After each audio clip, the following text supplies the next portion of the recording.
নব্বইয়ের যেই অভ্যুত্থান হয়েছিল, গণতান্ত্রিক আন্দোলন হয়েছিল, সেটা ব্যর্থ হয়ে কিন্তু আমরা 30 বছর আসলে পিছিয়ে গিয়েছি। দুদক সবসময় কাজ করেছে বিরোধী দলের নেতাকর্মীদের তাদেরকে মামলা দেওয়া পলিটিক্যাল একটা উইপেন হিসেবে কাজ করেছে। আমাদের ব্যুরোক্রেসি ধরেন, আমাদের লিগ্যাল ইনস্টিটিউশন ধরেন, জুডিশিয়ারি সিস্টেম ধরেন, পুলিশ ধরেন, সে সব কিছু কিন্তু কলোনিয়াল কন্টিনিউটি। ব্রিটিশ আমলে যেই সিস্টেম, সেটাই পাকিস্তান আমল, সেটাই আমরা হয়তো স্বাধীন হয়েছি, কিন্তু সেই ঐতিহ্য আমরা কিন্তু এখনো বহন করছি। ফলে পলিটিক্যাল ইনস্টিটিউশন এবং এবারের গণঅভ্যুত্থানের পরেও কিন্তু আমাদের প্রথম দাবি ছিল এইটাই, রিফর্ম। আমরা একটা কথা অভ্যুত্থানের সময়ও বলেছি, অভ্যুত্থানের পরেও বারবার বলার চেষ্টা করেছি যে আমাদের স্ট্রাগলটা কোনো ব্যক্তির বিরুদ্ধে না, কেবল কোনো দলের বিরুদ্ধে না, কেবল অবশ্যই সেই ফ্যাসিস্ট রেজিমের যারা দায়িত্বে ছিল তাদের বিরুদ্ধে, তাদের বিচার আমরা চেয়েছি, কিন্তু টোটাল সিস্টেমটার বিরুদ্ধে। এবং এই সিস্টেমটা রিফর্ম লাগবে। এই একই সিস্টেম, একই কাঠামো যদি আমরা রাখি, এরপরে যেই ক্ষমতায় আসুক, সবচেয়ে সৎ লোকটাকেও আপনি এই কাঠামো, এই রাষ্ট্রের দায়িত্বে বসাবেন, সে থেকে বের হইতে পারবে না। অবশ্যই লিডারশিপের ইনসাইট গুরুত্বপূর্ণ, তার অনেস্টি গুরুত্বপূর্ণ, ব্রেভারি গুরুত্বপূর্ণ, কিন্তু আমরা যদি প্রতিষ্ঠান গড়ে তুলতে না পারি, আমরা কিন্তু আসলে আগাতে পারবো না। ফলে আমাদের রাজনীতি, রাষ্ট্রে সবসময় একটা ব্যক্তি নির্ভরতা আমরা দেখি। হয়তো সৎ একজন ব্যক্তিকে বসে দিলে আমরা আমাদের অনেক সমস্যার সমাধান হয়ে যাবে।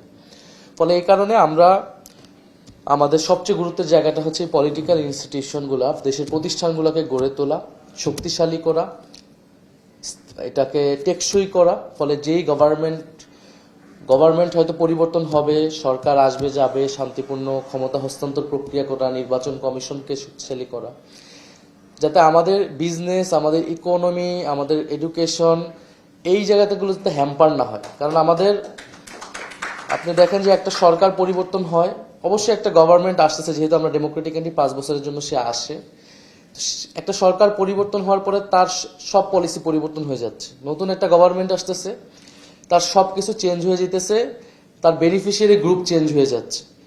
ফলে বিজনেসম্যান থেকে শুরু করে সবাই কিন্তু আসলে বিভিন্ন দলের বেনিফিশিয়ারি গ্রুপে পরিণত হয়। কেউ এক দলের সাথে লিয়াজু রাখে, কেউ আরেক দলের সাথে লিয়াজু রাখে, আর যারা বড় বড় ব্যবসা তারা সব দলের সাথে লিয়াজু রাখে, ইলেকশনে সবাইকেই তারা ইনভেস্ট করে। ফলে এই আমলে যে আমরা হয়তো আমাদের এই সরকারের সময় অনেক এক্সপেকটেশন ফুলফিল হয় না, কিন্তু অনেকগুলো উদ্যোগ আমরা নিয়েছি। আমি 2টা মিনিস্ট্রির দায়িত্ব ছিলাম, সেখানে অনেকগুলো রিফর্মের উদ্যোগ আমি থাকা অবস্থায় নেওয়া হয়েছে, পরবর্তীতে কন্টিনিউ হয়েছে। অনেকগুলো ইন্টার মিনিস্ট্রি কিন্তু রিফর্মের উদ্যোগগুলো নেওয়া হয়েছে, যেগুলো হয়তো এখন ভিজিবল হচ্ছে না, অত প্রচার হয়নি, কিন্তু নেক্সট গভর্নমেন্ট আসলে কি সেগুলো কন্টিনিউ থাকবে, এই নিশ্চয়তা কিন্তু আসলে নাই। ফলে এই পলিটিক্যাল ইনস্টিটিউশন মেকিং এবং তার স্টেবিলিটিটা আমাদের জন্য গুরুত্বপূর্ণ। এবং দুর্নীতির কথা আমরা সবাই বলি, কিন্তু এটা আসলে সমাধানটা কিভাবে হবে, সমাধান প্রক্রিয়াটা আমরা কেউই আসলে খুঁজে পাই না। আমরা সমস্যাগুলো জানি, হয়তো সমাধান জানি, কিন্তু সমাধানটা কিভাবে করব, কে করবে। যে কোনো দেশের পলিটিক্যাল ইনস্টিটিউশন তৈরি হয় 2টা প্রক্রিয়াতে। একটা হচ্ছে তার ফাউন্ডিং ফাদার্স এটা মেক করে দিয়ে যায়। একটা দেশ যখন যারা গড়ে, যেই রাজনৈতিক নেতৃত্ব দেশকে স্বাধীন করে, সেই রাজনৈতিক নেতৃত্ব যাদেরকে আমরা ফাউন্ডিং ফাদার্স বলি, তারা দেশের সকল প্রতিষ্ঠান, গণতন্ত্র, নির্বাচন কমিশন, পুলিশ, ব্যুরোক্রেসি, যত ধরনের প্রতিষ্ঠান আছে সেই প্রতিষ্ঠানগুলোকে তারা গড়ে দিয়ে যায়। এটা থাকে প্রথম ধাপ, প্রথম এই সুযোগটা তখন কিন্তু থাকে। স্বাধীনতার পরের ইতিহাস আপনারা জানেন, আমরা ওই সুযোগ কিন্তু মিস করেছি। সেই সময় যারা রাজনৈতিক নেতৃত্বে ছিল তারা ব্যর্থ হয়েছে। পরবর্তী যে নেতৃত্ব এসেছে, জিয়াউর রহমানের সময় তিনি চেষ্টা করেছেন, কিন্তু তিনি এসেছিলেন সেনা অভ্যুত্থানের মাধ্যমে। ফলে গণতান্ত্রিক যে প্রক্রিয়া, সেটাকে দেশকে পুরোপুরি তিনি নিয়ে যেতে পারেন নাই। দেশের প্রাতিষ্ঠানিক সংস্কার, যেটা প্রাতিষ্ঠানিক ভিত্তি তৈরি হয়নি। আমরা অনেক স্ট্রাগলের মধ্য দিয়ে আমরা 90 পার্লামেন্টারি ডেমোক্রেসিতে আসলাম। পার্লামেন্টারি ডেমোক্রেসিতে একটা কিন্তু সম্ভাবনা তৈরি হইলো 90 গণ অভ্যুত্থানের পরে, কিন্তু এরপরও আমরা আসলে পারলাম না। এরপরে আপনারা ইতিহাস জানেন, 16 বছর আমরা একটা স্বৈরাচারী শাসনের মধ্যে দিয়ে আমরা গেলাম। ফলে একটা হচ্ছে ফাউন্ডিং ফাদার্সটা যদি তৈরি করে দিয়ে যায়, যদি তারা যেত, আমাদের যারা পূর্বসূরি, তাহলে আমাদের জন্য এত আলোচনার প্রয়োজন হতো না, আমরা হয়তো আরো সামনের কথা বলতে পারতাম।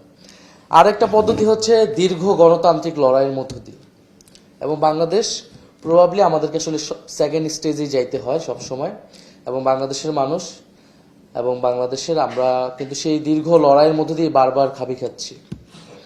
90-এর যেই অভ্যুত্থান হয়েছিল, গণতান্ত্রিক আন্দোলন হয়েছিল, সেটা ব্যর্থ হয়ে কিন্তু আমরা 30 বছর আসলে পিছিয়ে গিয়েছি।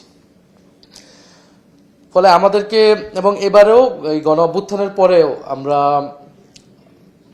আমরা এই কারণে সংবিধান পরিবর্তনের কথা বলেছিলাম প্রথম থেকে, কারণ সংবিধান হচ্ছে একটা কোর জায়গা রাষ্ট্রে।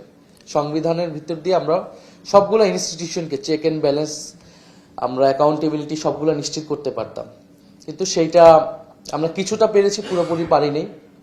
আমরা রিফর্মের দাবিটাকে জোরালোভাবে সবসময় রেখেছি, কারণ আপনি দেশের একজন নাগরিক, আপনি দেশের একজন ব্যবসায়ী, যে কেউ হন না কেন, আপনি যদি কোনো একটা সমস্যায় পড়েন, আপনি কার কাছে যাবেন? আপনি তো পুলিশের কাছেই যাবেন, আপনাকে প্রশাসনের কাছেই যেতে হবে, আপনাকে বিচারালয়ে যেতে হবে। ফলে এই প্রতিষ্ঠানগুলো যদি নিরপেক্ষভাবে আচরণ না করে, এই প্রতিষ্ঠানগুলো যদি দলীয়করণ হয়, দুর্নীতি দমন কমিশন যদি যাদেরকে অ্যাকাউন্টেবল করবে তাদের দ্বারাই নিয়োগপ্রাপ্ত হয়, ফলে তো এই দুদক কখনোই কাজ করবে না।